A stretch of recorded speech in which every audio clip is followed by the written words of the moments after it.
just recently in Japan, and yakitori was big in Japan. I mean, it is big in Japan, but I found out that the traditional yakitori actually uses chicken cartilage, chicken bums, chicken legs, so a lot of the offal ends of pork as well, I presume.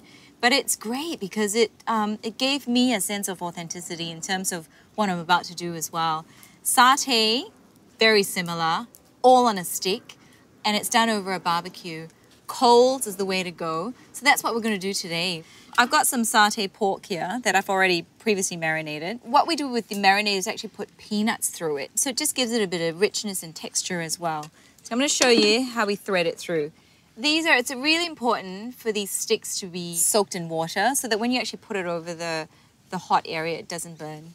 I've just got some pork neck here.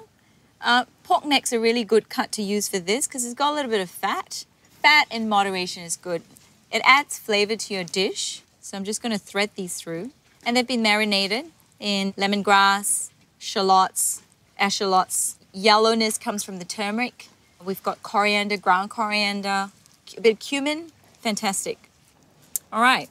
So here we go. I'm going to put a little bit of oil over the skewers. Just normal vegetable oil or light olive oil is fine. Just going to make sure it's all tossed properly through the oil. Now we're ready to cook. Music to my ears, sizzle. Gives me a good idea that the grill's hot. And another sizzle. Let's try third time lucky. Fantastic. This looks good. I can't wait to sink my teeth into this. You know, my kids love this. When we visited Malaysia, or every time we visit Malaysia, they're always asking for satays. You know, it's a really fun way of eating. Literally, meat on a stick, and we always have a dipping sauce of some form. This is a homemade satay sauce.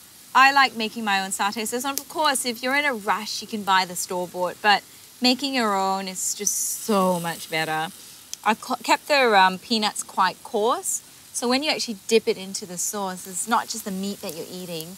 You've got the peanuts, the crunchiness of the peanuts. And funny enough, cooking it in here, peanuts have almost gotten a little crunchier. There's lemongrass, there's galangal, there's dried chilies, there's fresh chilies. And the main thing that makes a satay sauce is a little bit of tamarind to make it a little bit, there's a bit of a tang to it.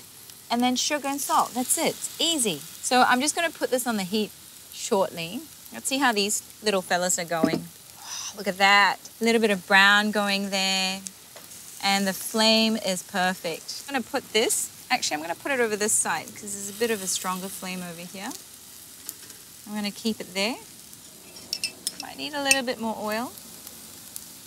So there are lots of different versions of satays. You can go with chicken, beef.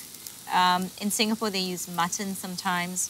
I suppose in Australia, we'd use lamb. They're kind of like a kebab, but instead of big, chunky bits of meat like a kebab is, these are usually kind of quite thin slices, just so it actually helps with keeping that meat really tender.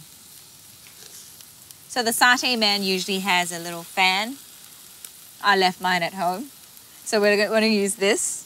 And that just controls the flame. Wow, it's looking so good. It's cooking really well.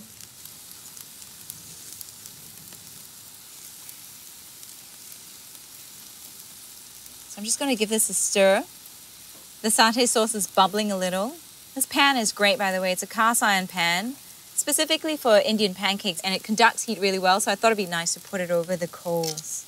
The pork is ready. Look at this. Look at all these kind of charred bits. That's what I love about it. And this just all adds flavor. I'm going to have to put this on Facebook and make a lot of people pretty jealous. I'm going to do a panoramic and they'll show them what I'm cooking and where I'm cooking.